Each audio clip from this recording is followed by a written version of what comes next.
मैं डॉक्टर विनय कुमार पटेल आज आपके सामने एक ऐसे विवादित टॉपिक को लेकर उपस्थित हुए हैं जो कि आधुनिक समय में ये जो विषय है, जो टॉपिक है, ये बहुत विवादित है। इस टॉपिक को लेके भारतीय इतिहास लेखन में, विशेषकर आधुनिक भारतीय इतिहास लेखन में करीब दो गुट बन गए हैं और इन दोनों गुटों के तर्कों को अगर देखें तो इन तर्कों के आधार पर हम ये कह सकते हैं, एक नया निष्कर्ष निकाल सकते हैं। जैसे मेरा टॉपिक है, क्या 18वीं शताब्दी अंधकारमय युग था? क्या 18वीं शताब्दी अंधकारमय युग था, डार्क एज था? इस मत को इतिहासकारों में देखिए दो प्रकार के विभाजन हो गया है, या दो प्रकार के तर्क दिए गए हैं, एक पक्ष में एक विपक्ष में। जो इतिहासकार मानते हैं कि 18वीं शताब्दी का युग जो था ये अंधकारमय युग था, उसमें पीजे मार्शल और सर जदुनाथ सरकार या यदुनाथ सरकार ये मानते हैं कि 18वीं शताब्दी का जो युग था वो अंधकारमय युग था, वो डार्क एज था। लेकिन इनके विपक्ष में जो इतिहासकार हैं, जैसे C.A. बेली, डॉक्टर सतीश चंद्रा और प्रोफेसर अतहर अली, इन इतिहासकारों का मत है कि जो 18वीं शताब्दी था वो अंधकारमय युग नहीं था। सबसे पहले हम अब बात करेंगे कि क्या 18वीं शताब्दी या 18वीं सदी अंधकारमय था। इसके पक्ष में जो तर्क दिया जा रहा है, जो पहला तर्क है, वो ये है कि जब औरंगजेब की मृत्यु हुई, औरंगजेब की मृत्यु के बाद 18वीं सदी की जो राजनीतिक अस्थिरता एवं जो राजनीतिक अस्थिरता थी एवं जो अराजकता का शिकार हो गया था, मतलब ये लोग मानते हैं कि औरंगजेब की मृत्यु के बाद 18वीं सदी में राजनीतिक अस्थिरता आई थी और अराजकता का युग शुरू हो गया था। और इसके साथ साथ ये पीजे मार्शल, यदुनाथ सरकार ये मानते हैं कि जो ये मुगल संस्कृति थी, जो मुगलों के समय जो एक शांति का काल था, वो अब वो भंग होना, वो अशांति के रूप में या अशांति के काल के रूप में वो बदल गया था। और वो ये भी कहते हैं कि जो केंद्रीकृत राजनीति थी वो विखंडित हो गया, वो भी विखंडित हो गई थी। और देश के विभिन्न भागों में अनेक स्वतंत्र राज्यों का उद्भव हो गया था, जैसे बंगाल, हैदराबाद, अवध, मैसूर एवं सिंध। और जब नवीन राज्यों का उद्भव हो गया तो ये राज्य जो थे वो आपस में ये संघर्ष करते रहते थे, हमेशा लड़ते रहते थे। और इनके संघर्ष की वजह से जो कानून व्यवस्था थी वो टूट गई थी या चरमरा गई थी। इसके बाद ये इतिहासकार जो अंधकारमय युग मानते हैं, उनका जो दूसरा तर्क था वो ये है कि 18वीं सदी में जो अर्थव्यवस्था थी, 18वीं सदी में अर्थव्यवस्था का भी पतन हुआ और तकनीकी रूप में भी कमी आई। अर्थव्यवस्था का भी पतन हुआ, तकनीकी रूप से भी कमी आई। और इसके साथ साथ जो उत्पादकता थी उसमें भी अब कमी आना शुरू हो गया। और इसके साथ साथ जब नवीन राज्यों का उद्भव हुआ तो उनमें लगातार युद्ध होना शुरू हुआ। लगातार जब युद्ध होना शुरू हो गया तो इससे व्यापार में भी गिरावट आनी शुरू हो गई। और जब व्यापार में गिरावट आनी शुरू हो गई तो इससे जो कुछ राज्य थे जैसे दिल्ली या आगरा, इनका भी अब पतन होना शुरू हो गया। दिल्ली और आगरा का भी पतन होना शुरू हो गया। और जो मार्ग थे, जो व्यापारिक मार्ग थे, उन पे अब लुटेरों का, जो लुटेरे होते थे वो लूटपाट करने की सक्रियता बढ़ना शुरू हो गई। मतलब लूटपाट करने की प्रक्रिया अब मार्गों पे बढ़ना शुरू हो गया। और यही नहीं, जब नादिर शाह का आक्रमण हुआ और जब अहमद शाह अब्दाली का आक्रमण हुआ तो इनके आक्रमण से भारतीय अर्थव्यवस्था या हिंदुस्तान की जो अर्थव्यवस्था थी वो अब और डगमगाना शुरू हो गया।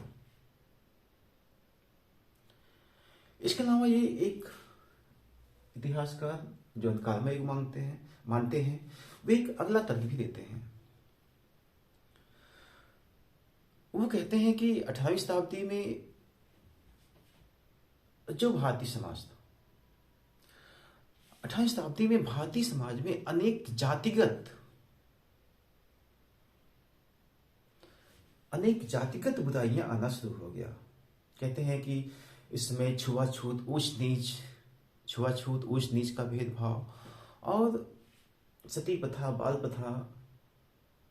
बाल विवाह या बाल हत्या या शिशु हत्या या बाल विवाह जैसी कुप्रथाएं अपनी चरम स्थिति पे थी। और इनकी वजह से स्त्रियों की, महिलाओं की स्थिति भी दयनीय होना शुरू हो गई। एवं वो ये भी कहते हैं कि इस समय 18वीं शताब्दी में कला एवं साहित्य के क्षेत्रों में भी की भी स्थिति काफी दयनीय हो गई।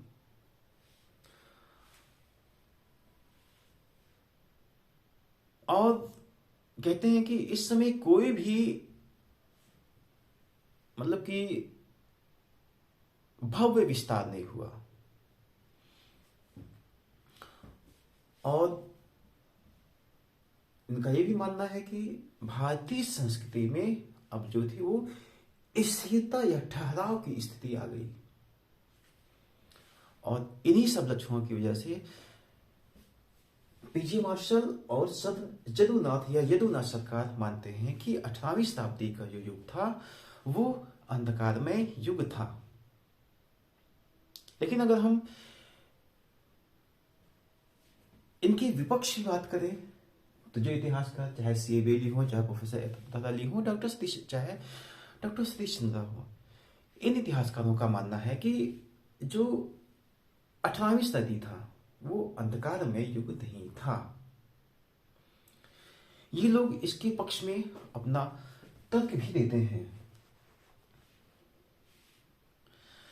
इनका मानना है कि 18वीं शताब्दी को जो इतिहास लिखा जा रहा है वो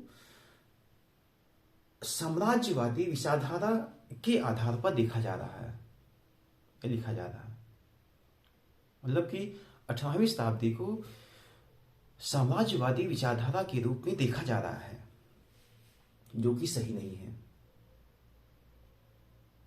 इनका कहना है कि इस काल में, मतलब 18वीं शताब्दी में जो पिछली सदी की जो राजनीति का संपूर्ण विघटन नहीं हुआ। पिछली सदी की जो राजनीति था उसका संपूर्ण विघटन नहीं हुआ, बल्कि उसके स्वरूप में विघटन के बजाय परिवर्तन हुआ। और नए क्षेत्रों के उद्भव से जैसे बंगाल, हैदराबाद का निजाम, पंजाब, अवध, यानी नए क्षेत्रों के उद्भव से उनको उनमें मजबूती आई और उनको बल मिला, जिसे हम आज या वर्तमान में हम देख सकते हैं। अवध या लखनऊ का क्षेत्र, हैदराबाद, या फिर आगरा का एरिया, या फिर हम राजपूताना का या विशेषकर राजस्थान का जो एरिया, जयपुर या जोधपुर को देख सकते हैं। इसके बाद ये अपना एक, जो लोग मानते हैं कि 18वीं शताब्दी अंधकारमय युग नहीं था, इनका जो दूसरा या अगला जो तर्क है वो ये कहते हैं कि 18वीं शताब्दी का जो काल था ये आर्थिक पतन का काल नहीं था। उनका मानना है कि दिल्ली या आगरा जैसे कुछ नगरों का या पुराने केंद्रों का इस समय पतन तो हुआ, लेकिन इन नगरों के पतन के अलावा हमें 18वीं शताब्दी में हम देखते हैं कि कहते हैं कि लखनऊ, हैदराबाद, मुर्शिदाबाद, कोलकाता, मद्रास, मुंबई, सिंध जैसे राज्यों का उदय भी हुआ, और राज्यों का उदय हुआ, और इन राज्यों के उदय से नवीन उत्पादन केंद्रों का भी उद्भव हुआ। जब नवीन उत्पादन केंद्रों का उद्भव हो गया तो इससे क्या हुआ, इससे 18वीं सदी में जो विदेशी व्यापार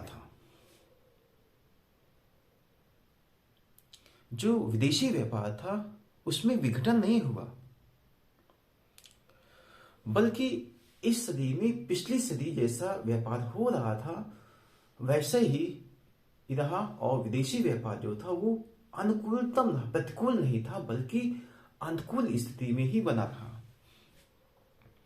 जैसे सूती एवं रेशमी वस्त्रों का व्यापार, जूट, नील, अफीम, या फिर विभिन्न प्रकार के जो हथियार थे,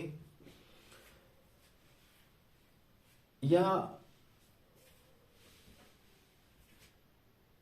आभूषण, मतलब जो आभूषण थे, इनकी जो हिंदुस्तान में जो व्यापारिक मंडियां थी, व्यापारिक मंडियों में जो इन वस्तुओं का जो आयात और निर्यात हो रहा था, जो एक्सपोर्ट और इंपोर्ट हो रहा था, और इसके बदले में इनसे काफी लाभ भी प्राप्त हो रहा था। तो इस तरह है, ये लोग कहते हैं कि 18वीं शताब्दी में आर्थिक पतन का काल नहीं था। इसके बाद ये अपना अगला तर्क भी देते हैं। वो ये कहते हैं कि यदि इस काल में 18वीं सदी में यदि इस काल में केंद्रीय मुगल संस्कृति की जो विकास की जो गति थी वो धीमी हुई, केंद्रीय मुगल संस्कृति के विकास की जो गति थी वो धीमी हुई, तो अवध, हैदराबाद, तंबाकू या फिर अन्य क्षेत्रों में या राजपूताना के क्षेत्रों में देखें तो इन राज्यों में जो क्षेत्रीय भाषाएं थी, जो रीजनल जो लैंग्वेज थी, जो क्षेत्रीय भाषाएं थी, या साहित्य थे, या स्थापत्य हो, या चित्रकला के क्षेत्र में बहुत विकास हुआ या खूब विकास हुआ। और विभिन्न राज्यों में इस प्रकार विभिन्न राज्यों में जो जन संस्कृति थी इस समय 18वीं शताब्दी में काफी विकसित हुआ, इनका मानना है। इसके अलावा हम ये भी कह सकते हैं, जैसा कि विजय मार्शल और सर जगन्नाथ सरकार कहते हैं कि जो अंधकारमय युग था, और इस समय भारतीय समाज में अनेक जातिगत जो बुराइयां आ गई थी। तो मेरा मानना है कि अगर भारतीय समाज में जो कहते हैं कि उसमें जाति प्रथा, छुआछूत, भेदभाव और सती प्रथा, बाल हत्या या बाल विवाह, तो इसमें से अधिकांश जो समस्याएं या जो कुप्रथाएं हैं वो हमें 18वीं शताब्दी में ही तो नहीं दृष्टिगोचर होता है, बल्कि इसका अगर हम इतिहास देखें तो ये हमें हमारे प्राचीन समय तक ले जाता है। मतलब ये कोई एक बात की या केवल 18वीं शताब्दी में ही ये समस्याएं नहीं प्रस्फुटित हुई, बल्कि इसका इतिहास, इनके प्रस्फुटन का जो समय है वो इन हमारे पूर्व काल में है। अब क्या था, ये जो प्रथाएं चल रही थी, चाहे सती प्रथा हो या बाल विवाह हो या छुआछूत ये भेदभाव हो, अब क्या था कि इस समय अब इन कुप्रथाओं में अब कुछ परिवर्तन आना शुरू हो गया, अब इनमें नरमी आना शुरू हो गया। 18वीं शताब्दी के हम उत्तरार्ध में देखते हैं तो ये जो प्रथाएं थी, इसमें कहीं ना कहीं इसमें प्रतिबंध भी, कानूनी रूप से प्रतिबंध भी लगना शुरू हो जाता है। तो हम किस प्रकार कह सकते हैं कि 18वीं शताब्दी का जो काल था वो अंधकारमय युग या डार्क एज था। इस तरह हम इन जो उपर्युक्त जो दोनों मत हैं, उन मतों को अगर देखें तो या साबित करती हैं उसकी, या ये हम उसके आधार पर कह सकते हैं कि 18वीं शताब्दी को या सदी को अंधकारमय युग कहना अतार्किक एवं अनुचित है, और ऐसा करना इतिहास की अनैतिहासिक व्याख्या होगी। लेकिन इन दोनों मतों को या विभिन्न मतों को का अगर हम अवलोकन करें, परीक्षण करें, तो इसके बाद हम निष्कर्षता यही कह सकते हैं, या निष्कर्ष के रूप में हम यही कह सकते हैं या कहा जा सकता है कि 18वीं शताब्दी या 18वीं सदी को अंधकारमय युग के रूप में परिभाषित करना, 18वीं शताब्दी को अंधकारमय युग के रूप में परिभाषित करना युक्ति संगत नहीं है, युक्ति संगत नहीं है। और किसी एक संकल्पना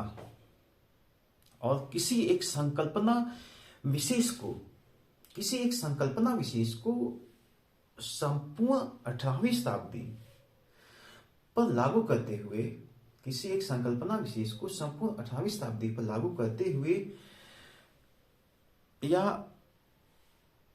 करते हुए हम संपूर्ण हिंदुस्तान को या पूरे हिंदुस्तान को अंधकारमय रूप में परिभाषित करना सही प्रतीत नहीं होता है। और किसी भी युग में इतना पिछड़ापन नहीं होता है, किसी भी युग में इतना पिछड़ापन नहीं होता है कि उस युग को हम अंधकारमय युग के रूप में कह सकें। और 18वीं शताब्दी में हम देखते हैं कि इतिहास में निरंतरता बनी रहती है। इतिहास में निरंतरता के साथ साथ हम यहाँ पे हमें परिवर्तन के युग के रूप में, हम इस सदी को निरंतरता के साथ साथ परिवर्तन के युग के रूप में देख सकते हैं या देखा जाना चाहिए। क्योंकि इस सदी में पिछली सदी की अपेक्षा या पिछली सदी की अनेक विशेषताएं निरंतर बनी रही, और वहीं अनेक क्षेत्रों में नवीन परिवर्तन हुआ। इस तरह 18वीं शताब्दी को हम अंधकारमय युग के रूप में देखना या कहना अनुचित एवं अतार्किक है। धन्यवाद।